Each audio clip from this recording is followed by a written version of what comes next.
Merhabalar sevgili dostlarım, değerli arkadaşlarım, çok kıymetli takipçilerim. Hepiniz ekranlarınızın başına efendim hoş geldiniz. Evet, Denizaltın Astroloji kanalına ve astroloğunuz Deniz'in karşısına hoş geldiniz. Öncelikle teşekkür etmek istiyorum. Yorumlarımı izliyorsunuz, dinliyorsunuz, beğeniyorsunuz, yorum yapıyorsunuz. O elleriniz dert görmesin. Değer verdiğiniz için teşekkür ediyorum. Eğer abone değilsiniz, abone olmayan izleyicilerime de söylüyorum. Lütfen abone olmayı, destek olmayı kanalıma ve tabii ki yorumlarınızı bekliyorum. Mutlaka hepsini okuyorum bu arada. Şimdi yorumlarla ilgili birkaç bir şey söyleyeceğim dikkatimi çeken. Ve tabii ki bildirim zillerinizi de açmayı unutmayın. Yani kanala abone oldun, orada bildirim zili var ki bu yayın yüklendiği anda haberiniz olsun. İlk izleyenlerden olun sevgili dostlar. Yorumlarınızı okuyorum, evet. Yorumlarınızda eleştiriler de oluyor pek tabii ki, işte memnun olmayanlar var. Ya da işte bu ay bana uymadı, bu hafta hiç de böyle bir şey yaşamadım gibi. Bunlar çok normal arkadaşlar. Astroloji dediğimizde biz genel olarak konuşuyoruz. Çünkü astroloji bir kendi doğum haritamızla ilgilidir. Yani bildiğiniz bir parmak izi. O yüzden de her harita aynı anda, aynı şekilde her burç için söylüyorum etki almaz. Yani genel olarak alır ama almayabilir. İşte birisi 5 ay önce yaşar, birisi 3 ay sonra yaşar, birisi genellikle mesela bir hafta öncesinden yaşar gündemleri. Astroloji böyle çalışır. Yani direkt birebir doğum haritası etki alıyorsa, ki bu sadece doğum haritası da değil arkadaşlar, şunu da belirteyim. İlerletilmiş haritalar vardır astrolojide. Alt haritalar, işte progresler deriz biz onlara. Genellikle mesela progres haritaların da etki alması gerekiyor. Mesela çok önemli bir dönüşüm yaşayacak diyoruz kişi. İşte hayatı değişecek vesaire. Ama sadece doğum haritasındaki göstergeler bunun için yeterli değil. Bizim astrolojide en az 4 tane 5 tane sağlam yerleşime ihtiyacımız var. Yani bir gösterge bir şey değiştirmeyebilir. O yüzden alt haritalar önemli. Alt harita, solar harita, bunlar da etki alıyorsa kişi o döngüyü böyle birebir dibine kadar yaşar diye buradan bildirmek istiyorum. O yüzden de hep diyoruz yani doğum haritalarınıza bakın, doğum haritalarınıza baktırın diye. Bu arada yine baktırabilirsiniz. Telefon numaralarımı her zaman koyuyorum. WhatsApp'a bir mesaj atarak kendinize sadece doğum haritasını öğrenmek değil arkadaşlar. Doğum haritanızı yorumlatmanız önemlidir. Onun için de bir uzmandan bence yorumlatın. Ben illa benden alın diye söylemiyorum ama kendi başına okuduğun bir haritayla bir profesyonel bir gözün sana onu yorumlaması çok başkadır. Çok daha net anlarsın. Evet sevgili dostlar, şimdi Ekim ayına geldik. Bu videoda Ekim ayında burçları neler bekliyor ondan bahsedeceğim size. Çok zor bir Eylül ayını geride bırakıyoruz. Gerçekten öyle böyle değildi. Sadece Eylül değil, Ağustos da çok zor bir 2 aydı. Yazımız da zor geçti. Baharımız da zor geçti. Özellikle balık burcundaki tutulmalar. Biliyorsunuz dönemsel olarak Satürn balıkta. İşte Satürn'ün zor etkilerini aldık. Özellikle tabii bu Güneş'in Başak'tan geçtiği süre içerisinde özellikle değişken grup burçlar yıkılmış bile olabilir. Ama şimdi Ekim ayı gerçekten umut vadeden bir tutulmayla geliyor. Elbette ki yine kadersel etkiler vardı. Kadersel etkiler deyip duruyoruz tabii. Kader nedir? Bizim önümüze bir olay gelir, bir karar vermemiz gerekir ve biz orada küllü ya da cüz'i kaderimizi devreye sokarız. Bu da mantığımızla olur. Karar verdiğiniz an o sizin kaderiniz olur işte. Yani seçim kişiye kalmıştır. Öyle söyleyebilirim. Yine böyle bir zamandayız. Evet, Ekim ayında 2 Ekim'de Terazi burcunun 10 derecesinde bir güneş tutulması yaşayacağız. Tutulmanın detaylarına girmiyorum. Onun için ayrı bir yayın yapacağım. Bu da kadersel etkileri, geçmişle bağlantısı çok olan bir tutulma. Hatta şunu söyleyeyim. Bu yılın son güneş tutulması aynı zamanda da aslında bir 9 yılın son tutulması, 18 yılın son tutulması, öyle söyleyebilirim. Ve hemen ardından Ekim ayının içerisinde 17 Ekim'de de Koç burcunda çok süper bir Koç burcunda dolunay yaşayacağız. Aslında olayların daha net ortaya çıktığı zaman da bu zaman olacak. Yani Terazi Koç aksı bu ay devrede, öncü burçlar ve öncü burçlarda olan her hareket çok önemli, hızlı başlangıçlar yapar. Zaten artık sonbahar ayının ikinci ayına giriyoruz. Böyle kışa yavaş yavaş yaklaşıyoruz. Evet arkadaşlar, bakalım bu ay bizleri neler bekliyor? Hemen başlıyoruz. Sevgili koçlar, Ekim ayı aslında sizin ayınız. Çünkü hemen 2 Ekim'de ilişkiler evinizde bir tutulma, aynı zamanda bir yeni ay. Yeni ay nedir? Yeni bir başlangıçtır. Yeni bir seviyeye, yeni bir evreye başlama sürecidir. Ama güney yönlü bir tutulma olduğu için ve bu yılın da son tutulması olduğu ve olacağı için de doğum haritanıza bağlı olarak şunu söyleyebilirim. İlişkilerde yeni heyecanlar, yeni cesaretler, yeni adımlar, yeni sözleşmeler, işbirlikleri, uzun vadeli projeler gibi adımlar atacak sevgili koç burçları. Ve özellikle bu sürede ayın ortasına kadar daha da güçlü olacak. Neden? Çünkü zaten ay sizin ayınız dedim. 17'sinde burcunuzda çok önemli bir dolunay var. Yani koç burçlarının adım atmakta, ilerlemekte cesaret gösterecekleri, artık bu andan itibaren kadersel bir gelişme var. Bazen bazı şeyleri yaşamak gerekiyor. Yani istediğin kadar kaç, istediğin kadar kendini koru ama yaşanması gereken bazı gelişmeler, olaylar vardır. O da bizim kişiliğimiz ve hayatımızda çok önemlidir. İşte koçları çok önemli bir zaman dilimi bekliyor. Bilhassa ayın 4'ü ve 9'u arasında gökyüzünde çok güzel bir su üçgeni oluşuyor. Bu aile yapılarını, aslında ailede eksik kalmış ya da evle ilgili, sosyal çevrenizle ilgili gelişmeler, kalıcı adımlar, temel atmalar söz konusu olabilir. Venüs çünkü Akrep Burcu'nda ilerliyor ve maddi, ekonomik destekler, finansla ilgili göstergeleri aslında belki aileden, belki kendi yeteneklerinizle karşılayabilme, orada rahat bir akış yakalayabilme potansiyeli verecek. Ay boyunca bankadır, finanstır, mirastır, paylaşılan kaynaklar anlamında aslında destek alıyorsunuz. İlişkiler de aslında bu yönde oluyor. Belki bu bir iş, proje destekli olabilir diye söyleyebilirim. Ve hemen ayın 17'sine geldiğimizde bir tutulmanın karşısında bir dolunay ve burcunuzda sevgili koçlar, bu da artık bir konuda aslında karar verme aşamasında olacağınızı işaret ediyor. Bu bir iş olabilir. Bu arada para anlamında hani maddi koşullar ya da yakınlarınızla ilgili verdiğiniz ya da vereceğiniz kararlar da burada çok önemli olacak. Bir iş girişimi olabilir, bir yakınınıza destek olabilir mesela. Bu anlamda da bir yandan destek alırken bir yandan da aslında cesaretle davranıp ne olabilir ki diye düşünüp böyle bir girişim yapma olasılığınız var. Bunu da bence gösterebilirsiniz. Ayın 23'ünden itibaren zaten direkt olarak koç burçlarının hayatında daha önemli bir süreç başlıyor. Çünkü artık Güneş Akrep Burcu'na geçecek ve tamamıyla ayın 23'ünden sonra finansla ilgili konular. Biraz zaman zaman duygusal olarak sizi sıkıştırsa da o paylaşılan kaynaklar, hak edişler, hak ettiğini bekleme, hak ettiğini alma gibi, bankadır vesaire gibi işlerde ayın 23'ünden sonra devreye giriyor.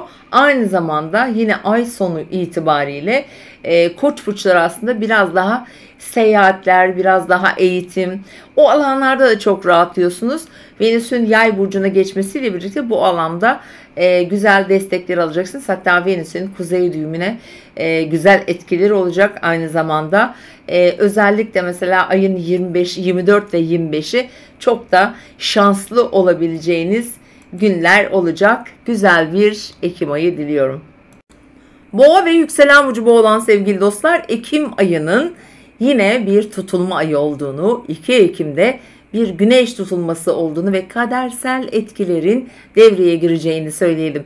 Peki Ekim ayı size nasıl gelecek? Özellikle Ekim'in 18'ine kadar yönetici gezegeniniz Venüs Akrep Burcu'nda ilişkilerle ilgili önemli gelişmeler yaşatabilir size. yeni ilişkiler başlatmak, özellikle bazı ilişkilerde çok güzel ilerlemeler, işbirlikleri olabilir. Mevcut ilişkileri daha iyi bir seviyeye, daha tutkulu, daha heyecanlı bir ilişki hayatınız olabilir bu ay içerisinde. İlişkilerle ilgili özellikle 14, 15, 16 Ekim tarihleri gayet başarılı, keyif veren, hatta şans ve fırsatlar getirecek tarihler olduğunu söyleyebilirim. Çünkü Satürn, Venüs, Mars arasında çok güzel bir su üçgeni oluşacak. Peki diğer tarihlerde ne olacak? Şimdi önemli bir tutulma yaşıyoruz. Sağlıktır, günlük hayattır, güney yönlü, işle ilgili yapamadıklarınız, yapmaya çalıştıklarınız, özellikle kazançları ilgilendiren alanda boğalara şunu söylemek istiyorum.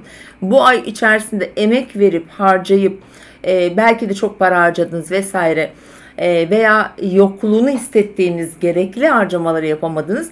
Bunlarla ilgili kaçırmış olduğunuz fırsatları da getirecek. Özellikle bunu ayın ikinci yarısından sonra bekleyebilirsiniz. Ve önemli bir olay daha da 17'sinde Koç burcunda bir dolunay yaşayacağız. Biraz duygusal olarak hassasiyet zamanı olabilir. Özellikle geçtiğimiz Nisan ayından gündeminize gelen bazı konular, bu aslında bir 9 yıllık süreç sevgili koçlar. 9 ve 18 yıllık bir süreç. Çünkü bu yaşayacağımız 2 Ekim'deki tutulma Terazi burcundaki son güneş tutulması olacak.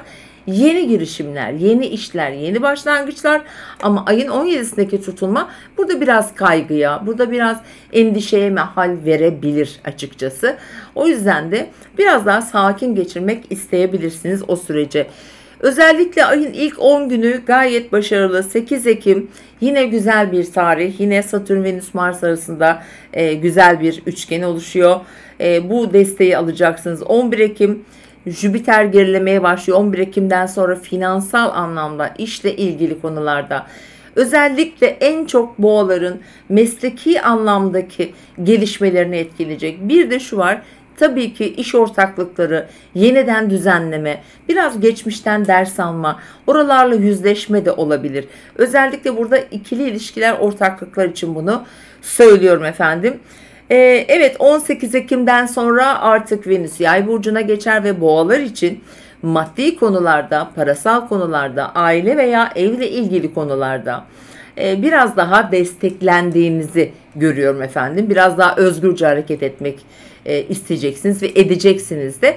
Bu arada seyahat planları gibi bazı böyle alışverişler olabilir, ticari konular olabilir. Bazı girişimlere de kalkışacaksınız. Bakın, çok fırsat veren bir ay.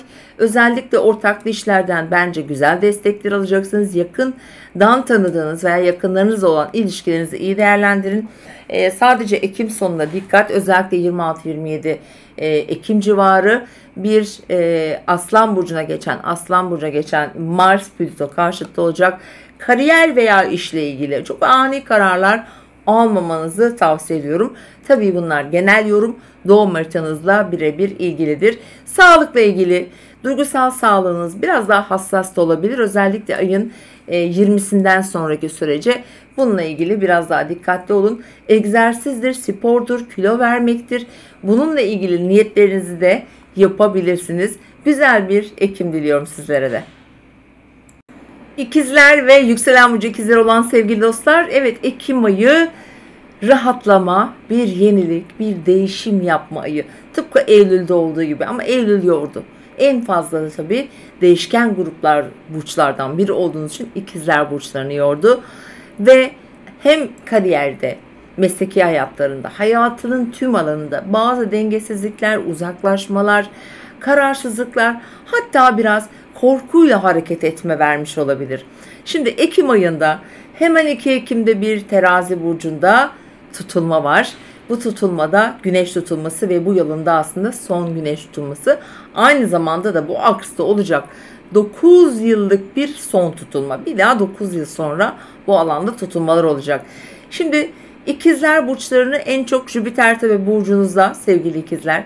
Satürn kariyer evinizden geçiyor ve ay içerisinde ciddi bir aile içinde veya mesleki anlamda sizi zorluklar yaşattı. Özellikle balık tutulması birlikte. Şimdi 2 Ekim itibariyle bir yenilik başlıyor. Bir yeni heyecan, yeni bir adım atma, yeni bir oluşum. Maddi manevi değerlere bakışınızı değiştirecek. Sanatsal konular, yaratıcı konular ve tabii ki çocuklarla ilgili konular en çok gündemimizde olacak bir ay olacak. Onun yanı sıra güney düğümlü olduğu için de biraz geçmişe gidip önceki zamanlarda yaşanmış olan konuları, bilhassa flörtler, aşk hikayeleri olan ikizler için söylüyorum. Bu anlamda önemli gelişmeler olabilir. Bir yeni aşk hikayesi başlayabilir veya mesela bir sağlık veya günlük hayatta önemli bir adım atabilirsiniz. Bir aslında yaratıcı bir zaman dilimindesiniz. Evet, yine Ekim ayı boyunca Venüs aslında 17'sine kadar sağlık, günlük hayat, iş planlarınız, evcil hayvanlarınız, orada bazı düzenlemeler, güzel gelişmeler yapmanıza vesile olacak. Hatta Ekim'in ilk haftası, bilhassa da 8 Ekim civarı bazı ikizler işle ilgili, kariyerle ilgili, statüyle ilgili çok güzel, çünkü bir su üçgeni var arkadaşlar gökyüzünde. Güzel haberler, sürpriz gelişmeler, beklenmedik böyle adımlar, yeni iş projeleri, çalıştığınız insanlarla yenilikler başlatabilirsiniz. Hatta maddi anlamda biraz zorlanmış olsanız da, hani maddi konularda, çünkü ikizler biraz kazançlar ve harcamalar kısmında biraz yorgunluk dönemindeler açıkçası. Eğer burada bir yorgunluk varsa belki bunları da bir nebze de olsa toparlayabilme fırsatı verecek. Ekim'in ilk haftası gerçekten destekleyici bir hafta. Ve devam ettiğimizde hemen mesela çok şanslı olacağınız bir dönem 14, 15, 16 Ekim. Yine bu tarihleri de kullanın lütfen. Özellikle Jüpiter'in işte Güneş'le çok güzel etkileşimleri olacak. Güneş de sizi destekleyen bir yerde, Terazi burcunda, işte Jüpiter burcunuzda çok sürpriz gelişmeler, çok sürpriz haberler. Ondan sonra yeni adım attığınız işlerde yani önemli fırsatlar, hatta beklemediğiniz destekler, çocuklardan veya ilişkilerden yana çok şanslı olduğunuz bir tarih zamanı olacak. Hemen 17'sinde ise bu yaşadığımız terazi tutulmasının karşısında bir dolunay, Koç burcunda önemli bir dolunay gerçekleşiyor. Hatta Nisan ayındaki olaylar diyebilirim, çünkü Nisan ayında da burada bir tutulma Koç burcunda olmuştu. Bunların devamı, ki bu sosyal platformlar, yeni tanıştığınız insanlar, hayatınıza girecek insanlar, eğitimle ilgili konular olabilir, ama sosyal statü anlamında tanınmak, görünmek, fırsatlar, iş fırsatları, eş, dost, arkadaşlarınızın arasında güzel bazı gelişmeler, hatta yeni tanışmalar da yaşatacak. 17'sinden sonra daha da güzel bir süreç. Çünkü ayın 18'inden sonra artık ilişkileriniz devreye giriyor. Sevgili ikizler, çünkü artık orada Venüs de Yay burcuna geçecek, tam karşıt burcunuzda ilerliyor. Dolayısıyla 18'inden sonraki süreç ikili ilişkilerde, aşk hayatında, evliliklerde olabilir. Bir takım kararlar alma zamanı olabilir. Şunu da hatırlatmak istiyorum. Çünkü Venüs orada Satürn'e kare yapacak, Jüpiter'in karşısından falan geçecek. Bazı yol ayrımlarına da götürebilir bazı ikizleri. Doğum haritası eğer etki alıyorsa diyebilirim. Evliliklerde olabilir, iş ortaklıklarında olabilir. Bu tür etkileri de olabilir. Ekim ayının sonu biraz dikkat çekici. Özellikle nerede? İşte seyahatlerde, ticari anlamda, ondan sonra girişimlerde olabilir. Yeni bir iş, yeni bir planda olabilir. Yakınlarınızla da olan ilişkinize dikkat edin. Mars-Plüto karşıtlığı söz konusu olacak. Orada böyle bir gerginlik söz konusu olabilir. Ama ay boyunca aşk, ilişkiler, çocuklar ve tabii ki yine paraya dikkat çekmek istiyorum. Maddi konularda önemli kısıtlamalar ya da çok doğru bütçe planlamaları yapmanızı tavsiye ederim. Mutlu bir Ekim diliyorum. Yengeç ve yükselen burcu yengeç olan sevgili dostlar. Evet, Ekim ayının en iyilerinden, en şanslılarından bir tanesi sizsiniz. Çünkü siz su elementi bir burçsunuz ve artık Venüs, Mars, Satürn hepsi su burcunda ve özellikle Ekim'in 8'i gibi 7, 8, 9 Ekim çok şanslı olabilirsiniz. Verimliliğinizi arttıracak beklenmedik gelişmeler, şanslı kapılar mesela açılabilir. Bu üçgenler arasında ilişkiyi de katabiliriz, parayı da katabiliriz çünkü içinde Venüs var. Ama Mars'ın da burcunuzda olması tabii sizi böyle bir harekete geçirecektir. Burada aslında ilerlemek için, karar almak için biraz daha mantıkla eğer davranırsanız, mantıkla karar verirseniz gelişen konulara karşı çok daha karlı çıkabilirsiniz sevgili yengeçler. Evet, yengeç burçları. Bakın, çok önemli bir tutulma ile bu aya başlıyoruz Terazi burcunda. Bu da sizin için çok önemli. Ev bulma, eve yerleşme, evle ilgili güzel gelişmeler, aileyle ilgili güzel gelişmeler, yeni başlangıçlar, eskiden yaşadığınız yerler veya bazı geri dönüşler. Bunlar aslında anneleri, babaları, ataları bile ilgilendiren durumlar arkadaşlar. Yani yengeçler ev ve aile konularında bazıları iş hayatında önemli gelişmeler yaşayacaklar. Hatta kadersel gelişmeler yaşayacaklar diyebilirim. Seçimlerinize, kararlarınıza lütfen çok dikkat edin. Çünkü bizim seçimlerimiz kaderimizi belirliyor. Özellikle 2 Ekim'deki tutulma hayatınızın şeklini, şemalini değiştirecek gelişmeleri hayatınıza getirebilir. Ve ayın şanslı günleri var bakın, 14, 15, 16 Ekim. Evet, şanslı günler, hatta yılın en şanslı günlerinden diyebilirim. Jüpiter Güneş'le üçgen yapıyor. Güzel bir ev, güzel bir aile birliği, aile içinden güzel bir destek. Belki de evlilik gibi medeni durumu ilgilendiren konular, dargınlıklar, barışmalar, yeniden bir araya gelmeler gibi durumlar da söz konusu. Tabii ki olabilir. Ama 17'sinden itibaren bakın bir ay tutulması yaşıyoruz. Ve Koç burcunda ve yine öncü burçta, yani yengeçle çok ilgilendiriyor. Tam kariyer evinizde. Burada artık bir şeyin tamamlanması, artık bir şeyin sonuca varması. Uzunca bir süre, belki 2 sene, belki 4 sene, ama bu bir 9 yıllık süreç aslında arkadaşlar. Bir 9 yıllık süreci bir tamamlama. Aslında burada biraz da aklı başında düşünmek, biraz öz eleştiride bulunmak, kendinle yüzleşmek, belki yaşanmışlıkları kendi pencerenden değil de böyle diğer insanların penceresinden bakabileceğiniz bir durum, bir zaman ve mesleki anlamda da güzel gelişmeler olabilir. Çünkü kuzey yönlü bir ay tutulması olacak ayın 17'sindeki ve bundan sonraki evreye baktığımızda da tabii ki aslına bakarsanız hani Akrep burcu biraz çocuklar, biraz aşk, biraz ilişkiler, kızlar, hani kadınlar, böyle kadın figürlerle ilgili gelişmeler, belki burada para, şans oyunları falan gibi durumlar da gündeminize gelebilir. Sevgili yengeçler, evet, ayın sonuna biraz dikkat ediyoruz lütfen. Ekim'in sonlarına doğru, böyle 25 Ekim'den sonra artık Mars-Plüto karşıtlığı söz konusu olacak. Bu da parasal konulara sanki biraz dikkat çekmek istiyorum. Mars para evinize geçecek. Dolayısıyla maddi manevi yatırımlar, geri dönüşler, beklenen paralar, emek verdiğiniz, hak ettiğiniz konularla ilgili belki biraz gerginlik, belki biraz zorluk yaşanabilir. Ama şunu da hatırlatmak istiyorum Koç, yengeç burçlarına, dürtüsel hareket etmeyin. Ani kararlar vermeyin. Özellikle bu dolunay süreci için söylüyorum. Hani böyle aniden işten ayrılma vesaire gibi. Tabii ki olması gerekiyorsa illaki olacaktır. Ama yengeç burçlarının hayatında gerçekten tüm düzenlerini değiştirecek kadersel bir aydayız efendim. Güzel umutlarla, güzel pencerelerle inşallah yeni hayata çok güzel başlarsınız. Hoşçakalın. Sevgili aslanlar, evet, yine Eylül ayının en yorulanlarından bir tanesi siz oldunuz. Sadece Eylül değil, doğum günü, yani Ağustos ayı, Ağustos ve Eylül'de sıkıştıran bir gökyüzü vardı. Hatta manevi olarak da, duygusal olarak da sıkıştırdı. Belki biraz ekonomik olarak istediğiniz performansı yakalayamadınız.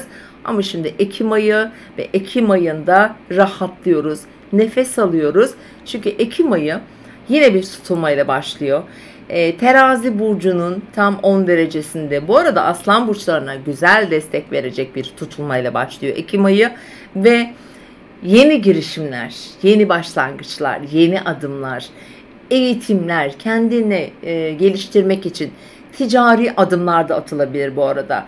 Eskiden biraz geçmişe bağlı bir tutulma çünkü. Geçmişte deneyimlediğiniz, deneyimlemek istediğiniz, yarım bıraktığınız, olmuyor dediğiniz belki bazı ilişkiler de yine bu dönemde bu yeni ay ile beraber gündemimize girecek, ticari konularla beraber araçlar, kendinize yeni bir şeyler satın almak, belki eşinizle, dostunuzla daha fazla bir araya gelmek gibi bir misyonu var bu yeni ayın. Ve tabii ki ikinci olarak bir de dolunayımız var. Hemen ondan bahsedeceğim. O da ayın 17'sinde Koç burcunda ve bu aslan burçları size çok iyi gelecek bir dolunay. Bakın aslan burçları, kendinizi bir adım ileri atacağınız, aslında gelecekle, umutlarınızla yeşerteceğiniz bir zaman olacak dolunay. Çünkü uzak hedeflerinize sizi götürüyor.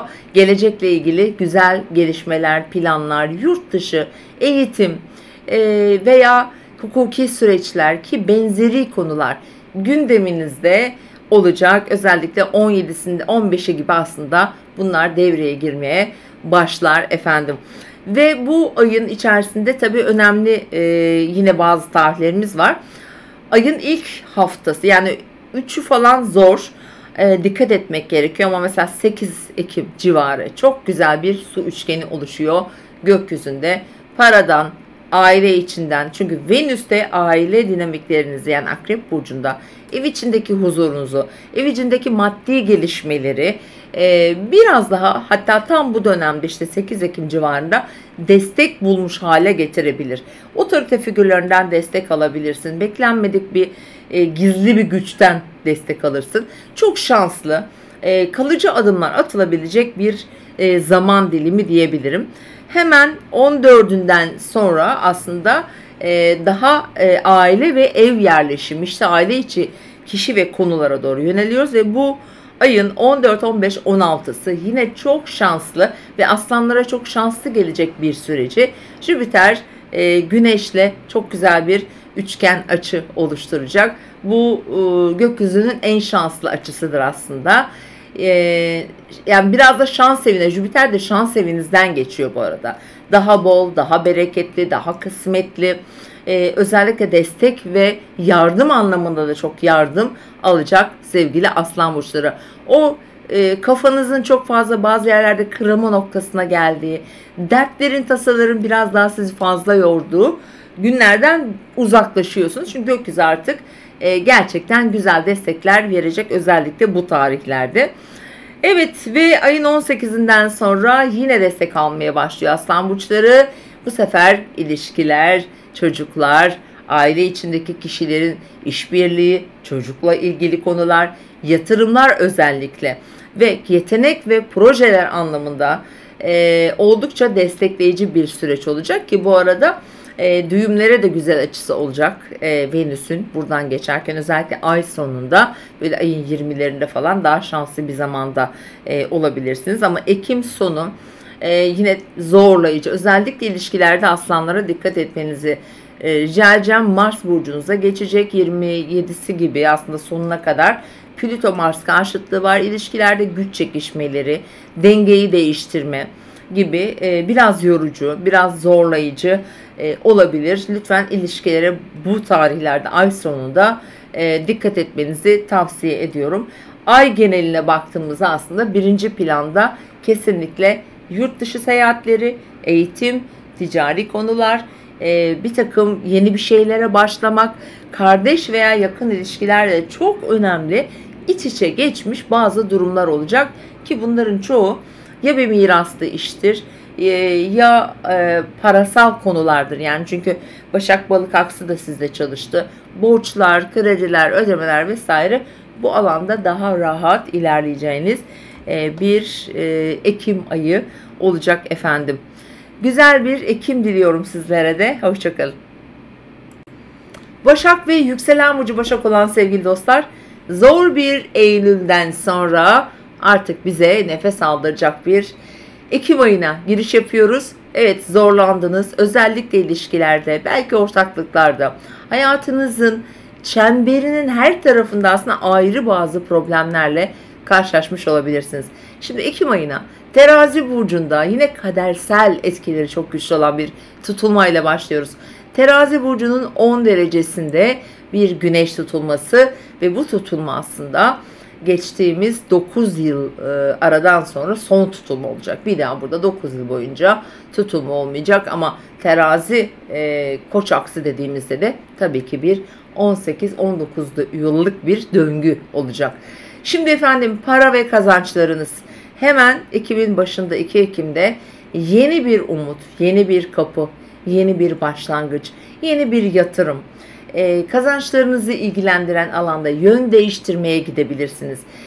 Yani ekstradan yeni bir gelir kapısı da olabilir. Kendinizin farkına varıp bazı şeylerle yüzleştiyseniz eğer, özellikle bu ilişkiler kanalıyla olacaktır. Belki de bir ortaklık da olabilir. Böyle bir gündemle başlıyorsunuz. Evet, ve bu tabii ay boyunca sürecek ki özellikle ayın 17'sine kadar burada çok daha önemli gelişmeler yaşayabilirsiniz. Çünkü ayın 17'sinde bir de dolunayımız var Koç burcunda ve bu da sizin yine bu tam kazançlar hanenizin karşısında. Yani paylaşılan kaynaklar dediğimiz. Eğer kişinin borcu varsa ya da bir krediyle, vergiyle, eş veya partner ilişkileri, diyelim eşinden ayrıldı, eşle veya bir ortaklık bitti. Buradaki ödemeler olabilir veya buradan alacağı hak edişler de olabilir. Çünkü düğümler aksında olan işte tutulmalar veya dolunaylar genellikle hak ve hukukla alakalıdır. Yani 17'sinden itibaren ise bu alan çok daha güçlenmeye başlayacak. Şimdi gelelim mesela Ekim ayı yine Satürn'ün Venüs Akrep burcunda ilerleyecek, yakın kişiler, yolculuklar, yeni bir şeye başlamak, yeni bir eğitim, yeni bir ilişki belki de olma olasılığı var. Çünkü ilişkiler adına Başakları etkileyecek güzel bir dönem. Özellikle 8'inde daha çok güçlü ama Ekim'in 5'inden sonra Satürn, Venüs, Mars arasında güzel bir su üçgeni oluşuyor. Sosyal ilişkileriniz, özellikle partner ilişkileri olabilir. Ve burada bir iş bağı da kurulabilir. Burada yeni bir döngüye de girilebilir. Şans, fırsat, kolaylık getirecek, destek alacağınız bir zaman dilimi olacak. Değerlendirin, kalıcı işlere adım atmak, karar vermek için aslında yeni bir başlangıç için çok faydalı olacak. Ve devam ettiğimizde yılın en aslında şanslı ve size de özellikle para anlamında, bakın maddi anlamda Başaklara şans getirecek bir 14, 15, 16 Ekim'imiz var. Şimdi Jüpiter kariyer evinizden geçiyor sevgili Başaklar. Orada size bazı fırsatlar verdi. Belki değerlendiremediniz. Ama şimdi Jüpiter orada retro yapmaya başlıyor. Ve bu geçmişten önceki zaman diliminde, özellikle yılın başından beri diyelim, belki yakalamaya çalıştığınız, kaçırdığınız bazı fırsatları yeniden değerlendirmek için bir umut kapısı olabilir. Bu bir yeni başlangıç da olabilir veya önceki, ki kesinlikle işle ilgili olabilme olasılığı çok daha güçlü gözüküyor. Mesleki anlamda işte maaş artışı, kazançlarda bir bolluk, bereket gibi düşünebilirsiniz. Özellikle ayın 23'üne kadar bu etki, bu alandaki bu etki sürüyor olacak. Yani para biraz daha cebinize fazla girecek gibi duruyor. Ve ayın 18'inden itibaren artık Venüs'ün yanına, Venüs Yay burcuna geçiyor ama bir Merkür'ümüz geçiyor. Özellikle iletişimin çok bol olduğu, yakınlarınızla çok görüşeceğiniz bir zaman dilimi başlıyor. Özellikle destek, yine Satürn'den destek alıyorsunuz. Çok güvendiğiniz biri, çok güvendiğiniz bir ortağınız, belki eşiniz, belki eşinizin patronu. Buralardan güzel destekler almaya başlayacaksınız. Üstelik yine Mars hala burada, bu sefer Merkür'le güzel etkileşimleri olacak. Böyle söyleyebiliriz. Ve biraz Ekim sonuna dikkat etmemiz gerekiyor ama özellikle 18'inden sonra biraz aile içi rahatlıyor. Hani ev konuları rahatlıyor. Ama eğer aile içerisinde böyle bir zorluk, bir anlaşmazlık, bir şeyi paylaşamama veya bir şeyde karar verememe gibi durumları olan Başaklar için ise biraz bu 18 Ekim sonrası, ki özellikle biraz daha Ekim'in son günleri için söyleyeceğim bunu. Burada bir dağılma olabilir, burada bir vazgeçiş, burada bir artık karar verme durumunda olabilirsiniz ki Koç aslında dolunayı inisiyatif almak, ilerlemek, karar vermek anlamında gözüküyor. Bu bir satış, bu bir emlak, buradan gelecek bir bilmiyorum bir para, buna bağlı konularda söz konusu olabilir sevgili Başaklar. Yönetici gezegeninizin özellikle 14 Ekim'den sonra yer değiştirmesinden sonra aslında sizin biraz daha böyle diliniz, hani konuşma şekliniz değişecektir. Burada dikkat etmek gereken özellikle Ekim'in böyle 27'si falan işte olabilir. Veya böyle beklemediğiniz bir şeyler duyar da böyle öfke kontrolü gibi şeylere dikkat etmek gerekiyor tabii ki. Çünkü Başakların mesleki hayatlarında önemli bir döngü çalışabilir. Çalışmaya da başlayacak gibi duruyor. Güzel bir Ekim diliyorum sizlere de. Yayını beğenip abone olmayı unutmayın. Hoşçakalın. Teraziler ve yükselen burcu terazi olan sevgili dostlar, Ekim ayına geldik ve artık sizin ayınız efendim. Burcunuzda 2 Ekim'de bir güneş tutulması yaşanacak. Teraziler bunu aslında geçtiğimiz yıldan beri yaşıyorlar ama bu burcunuzdaki artık son tutulma. Bundan önceki son tutulma 9 yıl önce olmuştu.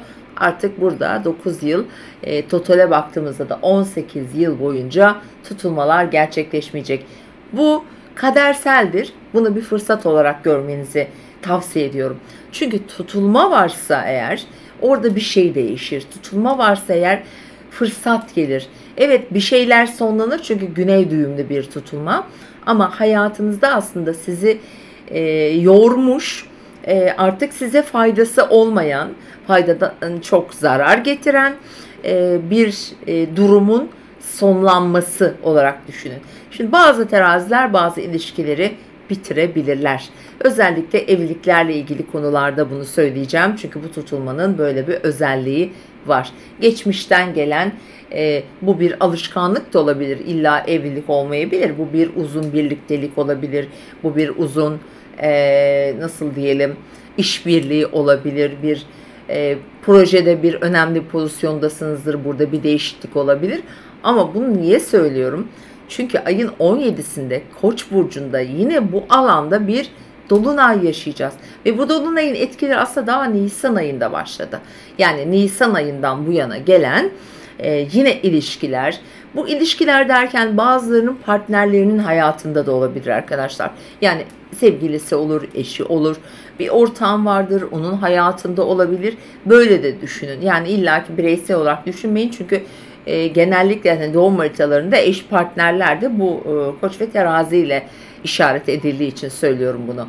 Şimdi böyle bir gelişme yaşayabilirsiniz ama olasılıklar arasında ne var? Hayata yeniden bir düzen koymak, yeniden bir şeye başlamak, çok çok çok önemli kararlar almak. Sağlıkla ilgili konular da olabilir arkadaşlar. Teraziler için söylüyorum. İşle ilgili önemli mesleki bir durumda olma ihtimali var ama daha çok kariyer, geciktiğiniz işler, ertelediğiniz işler ya da yeniden bir hayat planı planlamak gibi de düşünebilirsiniz. Bunlar ama dediğim gibi öncesi olan, biraz geçmişte yara aldığınız belki sizi üzen, belki sizi korkutmuş olabilir. Bu durumlar daha çok ortaya çıkacaktır. Çünkü Mars kariyer evinizden geçiyor ve burada ciddi mücadele verdirecek. Evet, biraz yorulabilirsiniz ama hayatınıza yepyeni pencereler, yepyeni bakış açıları açılacağını söyleyebilirim. Evet, ayın 17'sinde bir dolunay ilişkiler evinizde ve bu da ilişkilerle ilgili büyük bir aydınlanma getirecektir kesinlikle. Tabii bu bazı terazilerin iş hayatında olacak bu arada. Bu benzeri durumlar. Bazılarında dediğim gibi ilişki alanlarında olacak. Bir takımları yeni ilişkilere başlayabilir gerçekten. Evlilikler, evlilik teklifleri gelebilir. Çünkü Koç burcundaki dolunayın böyle bir misyonu var. Yok diyemeyiz. Ama nihayetinde öncü burçlarda, işte Mars öncü burçta olduğu için biraz para da işin içerisine girecek. Özellikle ortaklı işler ya da bir böyle maddi konuların da ortaya konabileceği bir 17'sinden sonraki dolunay için söylüyorum bunu. Böyle bir süreç çünkü Venüs yönetici gezegeniniz Akrep Burcu'nda ve para evinizde seyrediyor olacak.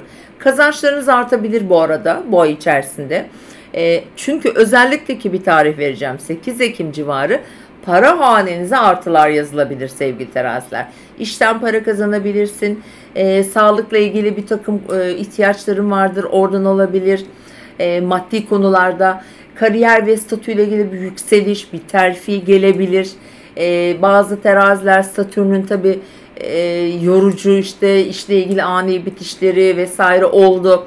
Ki özellikle Eylül ayında teraziysen işten ayrılmış olabilirsin. İşle ilgili farklı gelişmeler olmuş olabilir. Ama şimdi özellikle Ekim'in işte bu 8 Ekim civarı burada yepyeni belki de bir işe gireceksin diyebilirim. Ve 14, 15, 16 Ekim çok şanslı, özellikle hava grubu olduğunuz için terazilere çok şanslı gelecek. Bakın o kadar güzel ki Jüpiter Güneş üçgeni yaşayacağız. Bu gökyüzünün en iyi açılarından bir tanesidir ve Güneş burcunuzda. Bu ne demek? Şans ve fırsatlar çok kolaylıkla hayatınıza gelebilir. İşte gezme olsun, yurt dışı ile ilgili konular, belki bazı seyahatler yapmak istiyorsunuz, taşınmak, yer değişikliği ki teraziler için çok olası bu arada. Köklü değişimler yapabilirsiniz, yurt dışına taşınabilir, başka bir şehre gidebilir mesela. Çünkü Plüto da burayı destekliyor, yani benzer şeyleri bize anlatıyor ve önemli olacak. Ve ayın hemen 14'ünden sonra parasal konular devreye daha fazla girmeye başlıyor. Mantıken, düşünce olarak böyle biraz daha kazançlarla ilgili konulara aklınızı yoracaksınız. Ve 17 Ekim'de işte bu dolunay gerçekleşiyor ve 18'inde hemen bizim Venüs'ümüz, bu sevgi, ilişki, aşk gezegenimiz Yay burcuna geçiyor arkadaşlar. Şimdi Venüs'ün Yay burcuna geçmesi terazilere çok iyi gelecek. Neden? Çünkü seyahat etmeye başlayacaklar. Yakınlarıyla daha çok konuşacaklar. İşte kardeşleriyle, sevdiği kadın arkadaşlarıyla olabilir. Daha fazla sosyalleşeceksiniz, aynı zamanda sosyal de bir zaman ve bir takım alışverişler de yaptırır bu arada sevgili teraziler. Evet, 18'inden sonraki süreç biraz daha parasal konularda, seyahatlerde, evet yani daha şanslı olacağınız bir zaman ama şuna dikkat edin. Özellikle Ekim'in sonunda Mars Aslan Burcu'na geçer.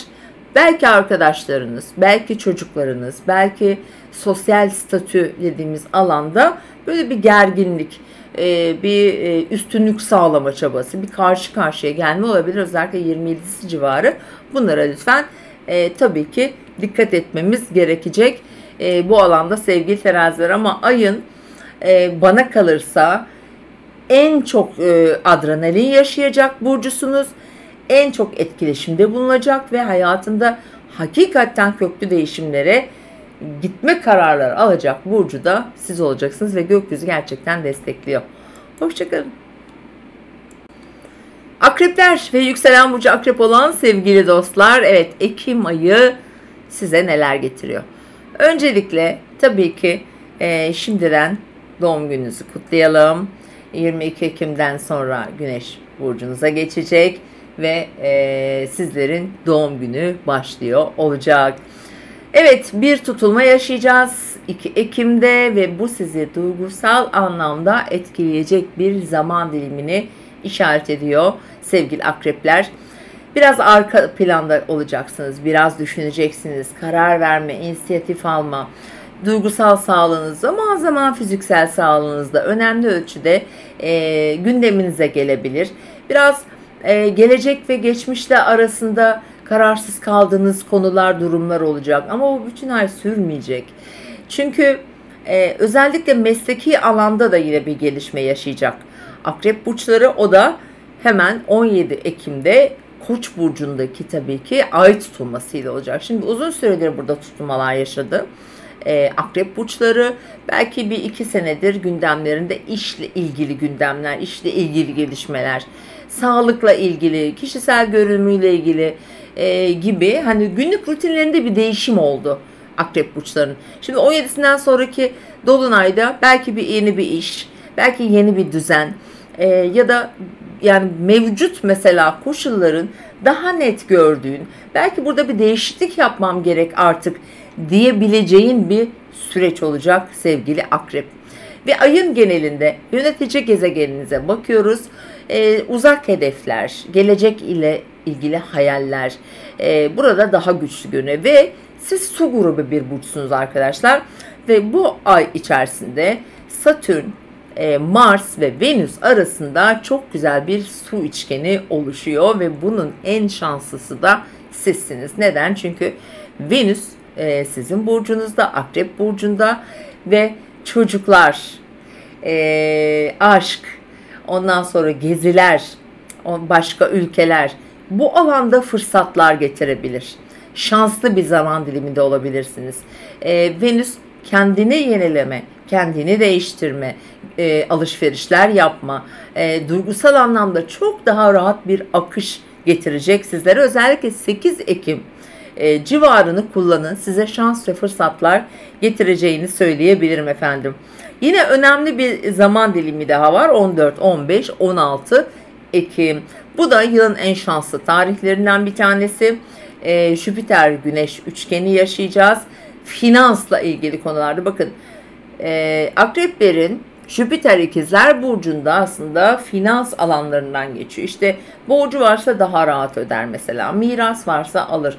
Herhangi bir parayla ilgili beklediği bir şey ya da bir hak ediş varsa daha kolay, daha rahat ilerler. Ancak burada şu da olmuş olabilir önceden. Yani Jüpiter buradayken Ağustos ayında özellikle işte Mars'la falan biraz abartılı harcama, işte büyük borçlar altına girme veya beklediği maddi kaynakları yeterince alamama gibi fırsatları kaçırmış olabilirsiniz. Ama ayın 15'inden sonra işte bunları da artık diyelim kaçırdığın bir fırsat var. Diyelim ki bir yatırım yaptın ama kararsızlık yaşadın, emin değilsin. Bunlarla ilgili hak edişleri de geri getirmeye size başlayacağını söyleyebilirim. Ve ayın 17'sindeki dolunay, evet, günlük hayatınız, biraz sağlığınıza dikkat etmenizi öneririm. Özellikle sevgili akrepler, bu ay içerisinde yediğinize, içtiğinize, gribal konulara, işte bağışıklığınızı etkileyecek böyle yetersiz beslenme vesaire veya aşırı egzersiz, aşırı spor, bunlardan biraz bu ay uzak durun. Çünkü burada zorluklar getirebilir. Ama 18'inden sonra artık para işleri değişmeye başlıyor. Maddi konularda. Çünkü oraya artık bir Venüs geliyor ve aynı zamanda artık şunu söyleyelim, Merkür de burcunuzda. Çok iyi konuşuyorsunuz. Çok iyi hitabet yeteneğiniz var. Fikir ve düşüncelerinizi çok iyi dile getiriyorsunuz.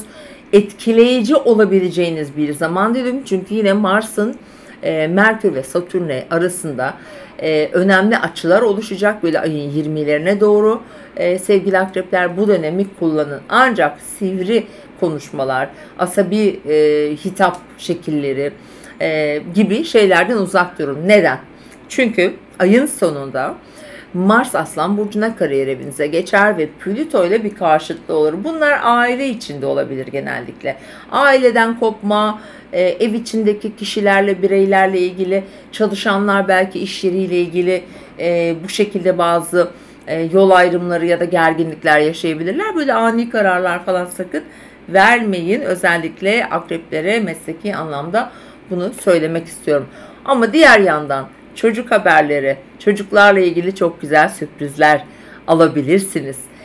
Çok yaratıcı bir zaman diliminde olacaksınız. Dediğim gibi su üçgeni bu ay en çok akrep burçlarına yarayacağını söyleyebilirim. Mutlu bir ay diliyorum. Hoşçakalın. Yaylar ve yükselen burcu olan sevgili dostlar, yine Eylül ayının en garibanları diyeceğim. Çünkü ikizler, yaylar, balıklar, başaklar en zor etkiyi aldılar Eylül ayından. Gerçekten tutulma ezdi geçti. Psikolojik olarak da en çok etkiyi yay burçları almış olabilir. Bir korku basmıştır, bir endişe basmıştır. Özellikle temel konularda, işte hayatımda ne olacak, ne yapacağım, geleceğim ne olacak gibi korkular sarmıştır. Çünkü orada bir tutulma yaşadınız. Ev, gayrimenkul, satış vesaire işleri de belki gündemimize geldi. Biraz aileyle ilgili, köklerle ilgili olmuştur bu. Ama şimdi Ekim ayı, özellikle şunu söyleyeyim ben. Ayın 18'inden sonra sizin için çok daha iyi bir dönem başlayacak ama 18'e kadar kötü mü? Hayır, değil. Hemen bakıyoruz efendim. Şimdi 2 Ekim'deki yeni ay ve tabii ki güneş tutulması yaylara iyi geliyor. Toplumsal alanda iş yaptıkları kişiler ve aynı zamanda burası şanstır. Her şeyi kolay getirir, kolay ulaşabilirsin. Rahat bir aslında yeni ay yaşayacaklar. Bunlar bazı arkadaşlarından ayrılacaklar. Ama yeni insanlar, yeni çevreler, yeni toplumlar, işten olabilir, katıldığı herhangi bir sorumluluk projesi olabilir. Mesela yeni bir yere seyahate gider vesaire falan. Bu alanlarda gerçekten yay burçlarını çok güzel, hatta kadersel işbirlikleri, kadersel arkadaşlıklar işbirliklerine bile götürebilir. Şimdi bu birinci dinamiğimiz. İkinci önemli konu ise ayın 17'sinde bir Koç burcunda dolunayımız var. Bu yaylara iyi geliyor işte. Çünkü ateş elementinde. Ve bu dolunay sevgili yaylara şöyle anlatabilirim aslında. Aşk getirebilir. Yeni tanıştığı birileriyle bir duygusal yakınlaşma yaşayabilir. Diğer yandan çocukları varsa onların güzel haberlerini alabilir. Bir şeye adapte olmak, yeni bir şeye giriş yaptıysa orada bir başarı yakalamak gibi durumları olabilir. Zaten yayların şu an en bam telleri çocukları. Çocuklarıyla ilgili konular diyelim. Çünkü orada bir Şiron var aynı zamanda. Hem yara alıyorlar hem de oradan şifalanıyorlar. Çocuklarından çok şey öğreniyor yay burçları. Çok şey de öğrenecekler. Hani biz anneler, babalar, büyükler aslında çocuklarımızdan gerçekten onlarla beraber büyüyoruz ve birçok şey öğreniyoruz. Yaylar için böyle bir dolunay olacak. Yatırımları varsa bu alanda güzel gelişmeler yaşayabilirler. Ama bir de uyanış zamanı. Bir şeyi fark edeceksiniz, öyle diyebilirim. Şimdi diğer yandan yine bir su üçgeninden bahsedeceğim. Bu ay Ekim ayı su ayı. Su üçgenleri var. Bu da eğer ki siz bu geçtiğimiz ay içerisinde işte nerede en çok sıkıştın, nerede daraldın, nerede parada daraldın, aile, ev, emlak konularında daraldın, biraz karamsarlığa düştün diyelim ki, bu alanlarda özellikle 8 Ekim civarı çok daha rahat, çok daha kolay, hızlı bir şekilde gelişme elde edebilirsin. Şanslı fırsatlar getiren, duygusal olarak çok iyi gelecek bir zaman dilimi diyebilirim. Ayın 14'ü, 15'i, 16'sı yine bu yılın şanslı Jüpiter Güneş üçgeninin devrede olduğu çok önemli fırsatlar getirecek. Ortaklıklardan, eşten, çevreden, sosyal çevreden olabilir, yakın çevreleriyle olan bağlantılarıyla ilgili olabilir. Burada güzel rastlantılar, işte kadersel işbirlikleri yine devreye girebilir. Çünkü Juno var burada, yani Juno var. Dolayısıyla da bu iş ortakları ve partner ilişkilerini etkileyecek bir etkidir, bir açıdır. Ayın 14'ünden sonra biraz daha mental olarak aslında arka planlara doğru gidiyorsunuz.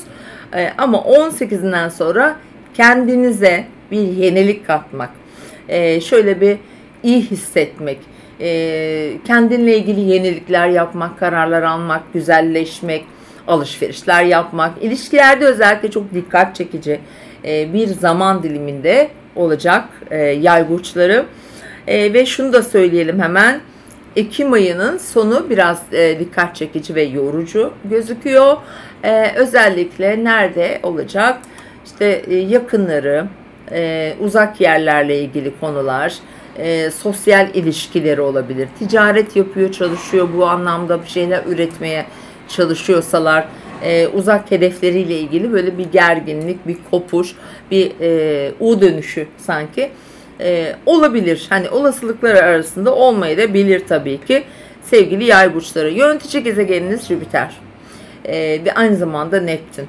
Tabii ki Neptün de çok etkilerini aldınız ama bu ay içerisinde evet, hem Merkür'ün hem Venüs'ün tabii ki çok güzel etkileri olacak. Burada büyük bir aşk da başlar. Platonik aşklar da başlatır sevgili yaylar. Doğum haritanızın nasıl etki aldığını bilmiyoruz ama güzel etkiler de fazlasıyla var bu ay. Mutlu bir ay diliyorum.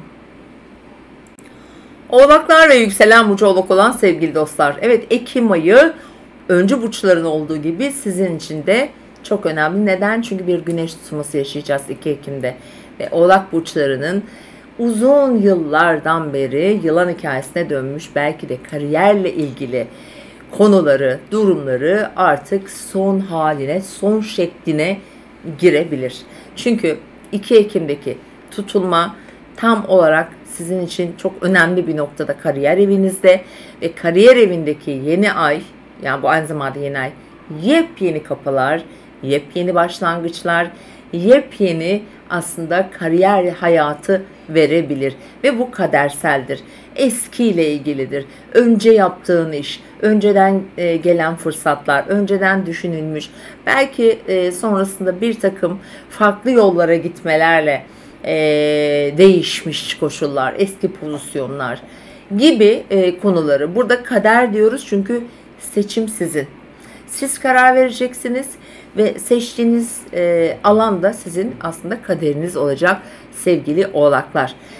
Dolayısıyla da ay boyunca aslında en çok gündeminizde olacak konu tabii ki meslek hayatı ve ayın 17'sinde yine sizi çok etkileyen bir dolunay var Koç burcunda ve ev hayatı.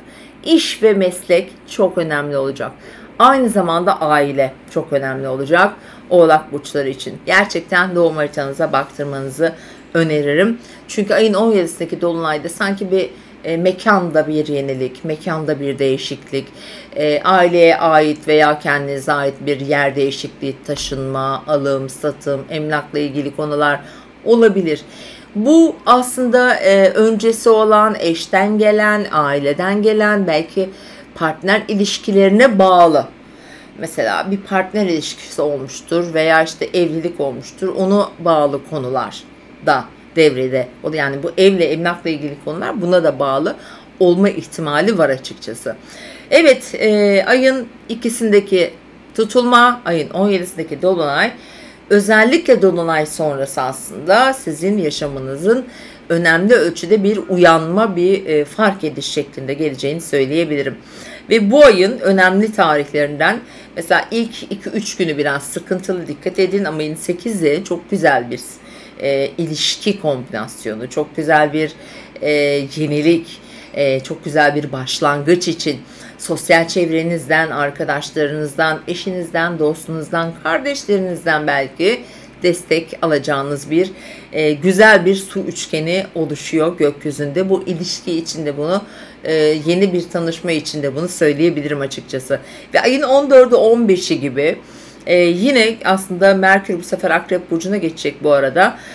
Şanslı tarihlerimiz, para kazanmaya başlar Oğlak burçları. İşten para kazanır, belli bir sağlıkla ilgili gelişmesi vardır. Orası daha iyi bir yöne doğru akmaya başlayabilir. Akrabaları olabilir, sevdiği insanlar olabilir. Onların belki de ilişkileri, onlara destek olmak vesaire gibi de bir çabası olacak ki zaten Oğlakların hani birileri yardım etme, bir şeyi tamamlama, yakınlarındaki insanlar, onlarla ilgili çok gündemleri son zamanlarda gündeme geldi. Şimdi biraz daha o işin somut halini düşünebilirsiniz.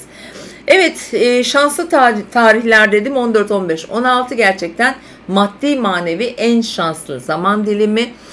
Özellikle Jüpiter iş alanınızdan geçiyor. Sağlıkta şifa bulursun eğer bir sağlık sorunun varsa.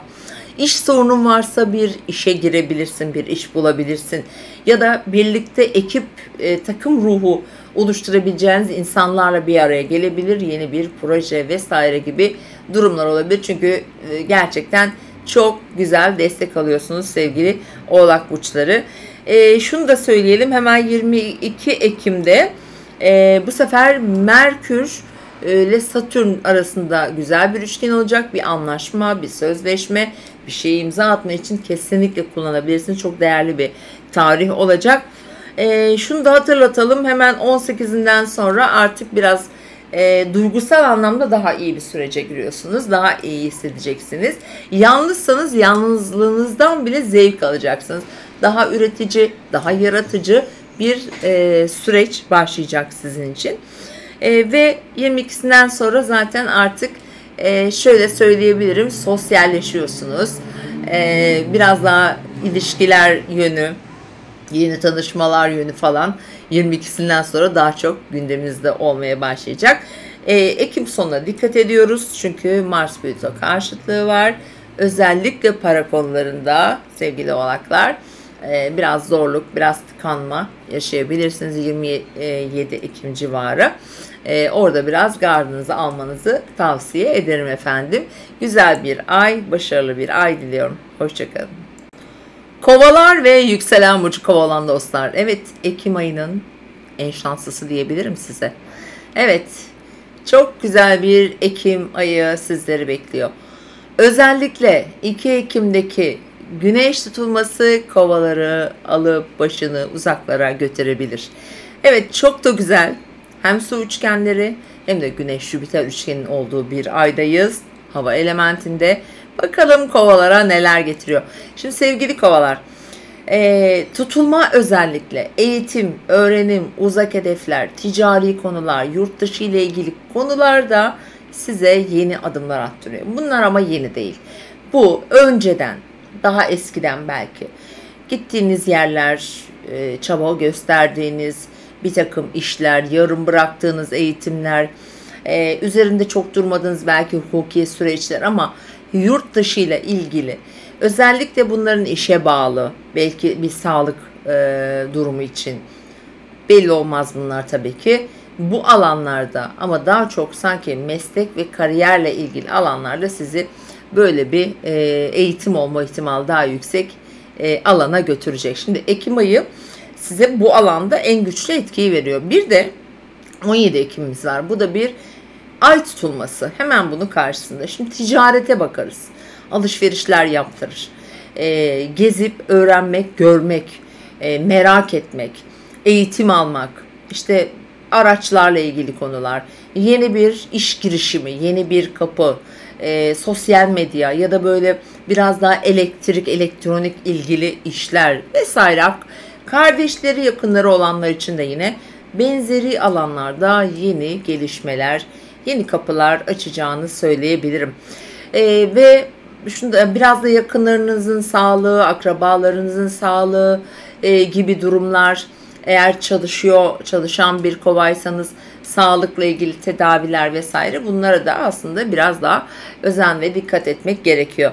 Ve şimdi devam ettiğimizde 17'sinde bir dolunay ve bu ayın ilk 2-3 günü belki biraz stresli olabilir, özellikle 3-4 Ekim ama öyle bir 8 Ekim var ki hem maddi konuda hem sağlıkla ilgili konularda, çünkü Venüs kariyer evinizde, mesleki alanda özellikle şimdi kovalar para konularında bir sıkıntı yaşadılar. Ya gecikti, ya alamadı, ya çok korktu, böyle kaygı içine düştü. Şimdi buraları rahatlatacak bir 8 Ekim geliyor. Güzel bir su üçgeni oluşuyor gökyüzünde. Daha rahat, daha kolay, daha şanslı, daha böyle her şeyin su gibi aktığı bir süreç aslında kullanabilirsiniz. Tavsiye ederim bu tarihleri. Ve yine devam ettiğimizde ay boyunca bu arada Mars, sağlık, iş, günlük rutininizin alanından geçiyor olacak. Venüs'te de güzel açıları var. Mesleki anlamda da rahatlayacağınız bir dönemi işaret ediyor aslında ve aynı zamanda sağlıkla da ilgili. Ve 14, 15, 16 Ekim yine kova burçlarını en şanslı kılacak tarihler. Güzel haberler alabilirsiniz. Mesela evraklı işlerden olabilir. Eğitimle ilgili konulardan, pasaport, vize işlemleri olabilir. Bir para kazanmak üzerine bir ticari girişiminizin ilk adımı olabilir. Çok şanslı tarihler, kullanmanızı tavsiye ederim. 14'ünden sonra akıl, fikir, mantık olarak baktığımızda hayatımı düşünüyorum. Önüme ne gelecek? Meslek hayatımda neler beni bekliyor? Veya bir proje sunumunuz var. İşte nasıl konuşmalıyım, nasıl kendimi ifade etmeliyim gibi güzel gelişmeler, alkış da alırsınız bu arada, alkışlanırsınız da. Bu da yine sizi güzel etkileyen bir zaman dilimi olacak, öyle söyleyebilirim. Özellikle 14-15 Ekim çok şanslı, kullanın efendim. Ve ayın 17'sinde dolunayımız meydana geliyor ve çok haber duyabilirsiniz. Benzersiz gelişmeler yaşayabilirsiniz. Muallakta olan konular için söylüyorum bunu. Ve ayın 18'inden itibaren artık sevgi gezegenimiz Venüs Yay burcuna geçer. Böyle bir macera akmaya başlıyor hayatınızda. Çok kişiyle görüşür, çok kişiyle tanışır. İşte toplum içine daha çok girersiniz, çok popüler olabilirsiniz. Hani bu güzel etki, eşinizle, partnerinizle daha iyi vakit geçirebilirsiniz. Bunları söyleyebilirim. 22'si yine çok güzel, şanslı bir gün. Deneyin. Güzel etkiler var. Özellikle mesleki alanda güzel bir, dediğim gibi demin, hani bir proje sunumu, güzel bir konuşma, iyi bir anlaşma, maddi anlamda kazanç sağlayacak bir şey, bir durum için gayet faydalı. Güneş artık 22'sinden sonra boğalar için kariyerle ilgili gündemleri parlatmaya başlayacak. O yüzden ayın sonuna doğru 22'sinden itibaren gündemi aslında iş pozisyonları, işte terfiler, iş anlaşmaları, iş aramak, işle ilgili güzel gelişmeler, haberler, işe girmeler gibi konular kovaları bekliyor. Ay sonuna biraz dikkat edecek kovalar. Neden? Çünkü Mars Plüto karşıtlığı var. Özellikle 27'si ve civarı sonuna kadar etkili. Hem ilişkilere hem ortaklıklara, belki eşinizin işi, belki bir sosyal proje olabilir bu. Buralarda biraz gerginlikler doğabilir açıkça sevgili kovalar. Yönetici gezegeninizin zor hareketleri oldu gerçekten. Eylül ayı içerisinde maddi anlamda gelir gider dengesini sağlamak, harcamaları kontrol etmek bakımından. Ama biraz da sağlık sorunları da daha çok hani belki biraz sizi yormuş olabilir. Bu ay içerisinde gündeminiz bu alanlardan artık akıyor, kayıyor. Daha rahat, daha şanslı, daha fırsatları böyle bol bol gözleyeceğiniz, sevindirici haberler alacağınız bir Ekim olacak. Efendim, videoyu beğenip faydalı bulduysanız da lütfen abone olmayı ve beğenmeyi unutmayın. Geldik Eylül ayının en yoğun dibine kadar her şeyi yaşayan burcu, balık burçlarına. Evet sevgili balıklar, Eylül ayı en çok sizi yormuş olabilir. Burcunuzda bir tutulma yaşandı ve yine bir tutulma yaşayacağız. Bu ay Ekim ayına da bir tutulma ile giriyoruz. Ama artık bir şeyler daha çıkış eğiliminde olacak. Üzgünlük, işte motivasyon düşüklüğü, isteksizlik, belki kararsızlık, biraz korku. Satürn de vardı çünkü. Gelecek kaygısı, ilişki kaygısı vesaire. Aslında büyük bir adım atacaksınız. Büyük bir adım attınız. Çünkü bu Eylül'deki tutulmanın devamı sürecek çünkü. Ama 2 Ekim'deki tutulma çok uzun yıllar, 9 yıl boyunca bir daha olmayacak. Peki bu balıklara ne getiriyor efendim? Sevgili balıklar, uzun süredir beklediğiniz bir miras olabilir. Bakın, çok önemli. Uzun süredir hayalini kurduğunuz bir eve kavuşmak, bir krediyle, bir satışla olabilir. Gerçekten balık burçları bu anlamda güzel etkiler alıyorsunuz. Hayallerinize doğru bir adım daha yaklaşacağınız, bir yenilik yapacağınız hayatınızda, çok cesur adımlar atacağınız bir ay. Bu bazı balıkların kendi yaşamlarında olurken bazılarının ise işte çocuklarıyla ilgili olabilir. Çocuklarının hayatları, onların evleri, işte onların yaşamları, onların kariyerdeki yükselişleri, çocuk, bebek haberleri, balık burçları için tabii bunlar da olma olasılığı tabii ki var. Ve hemen ayın 17'sinde bir dolunayımız var ve çok önemli bir dolunay. Bu dolunayın etkileri de aslında geçtiğimiz Nisan ayından bu yana, yani çünkü orada da tutulmalar olmuştu. Bir aydınlanma var, bir para ile ilgili konu. Bu mesela işte çocuğunuzun olur ya da bir şey satmışsındır ya da bir yatırım yapmışsındır veya böyle bir borsa ile ilgileniyorsundur. Benzer şeyler. Onun sonuçları da olma ihtimali çok yüksek bu arada. Eş veya çocuktan gelecek, sevgiliden gelecek bir destek olma olasılığı var. Ve bunun yanı sıra tabii burada Mars var. Çünkü bakın çok güzel, özellikle ayın 4'ünden sonra, yani Ekim'in 4'ünden sonra günleri, özellikle 8'ini mesela değerlendirin. Şimdi 11 Ekim'den sonra Jüpiter artık retro yapmaya başlıyor. Yani gerilemeye başlıyor.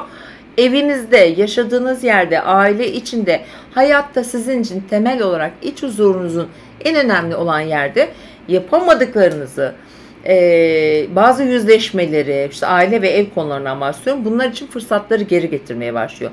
8 Ekim gökyüzünde harika bir su üçgeni oluşuyor ve siz bir su burcusunuz. Satürn, Venüs, Mars arasında seyahat edersiniz efendim. Çok güzel haberler alabilirsiniz.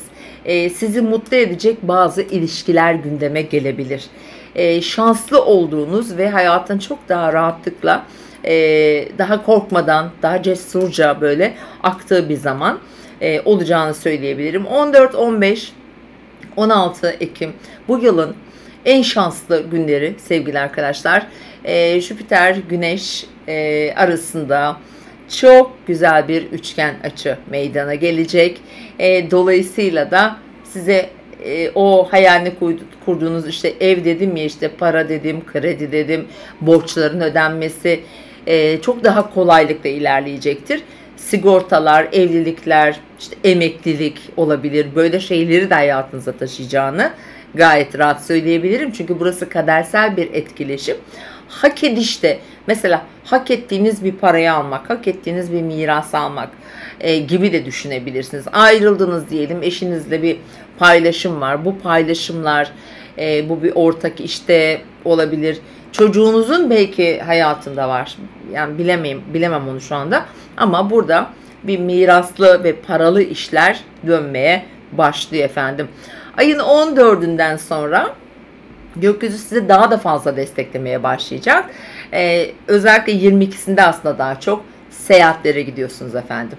Uzak bir seyahat, şehir değiştirme, bir okul, bir eğitim, ticari konular bu alanda da çok güzel olacak. Çünkü ayın 18'inden sonra zaten iş hayatı, eğer çalışıyorsanız veya aile veya hayatınızın her alanını maddi anlamda da bakın destekleyecek bir süreç başlıyor. Aslında bu ayın valla en şanslarından bir tanesi de balıklar diyebilirim. Çünkü artık o Başak stelyumu bitti. İlişkilerde, ortaklarda çok yordu size. Artık gökyüzü bunun para akışını hızlandırma alanına geçti. Seyahatleri, iş yatırımlarını, projeleri destekleyen bir ay olacak. 22 Ekim yine çok faydalı, güzel haberlerin gelebileceği bir tarih ya da bir anlaşma, sözleşme için kullanın.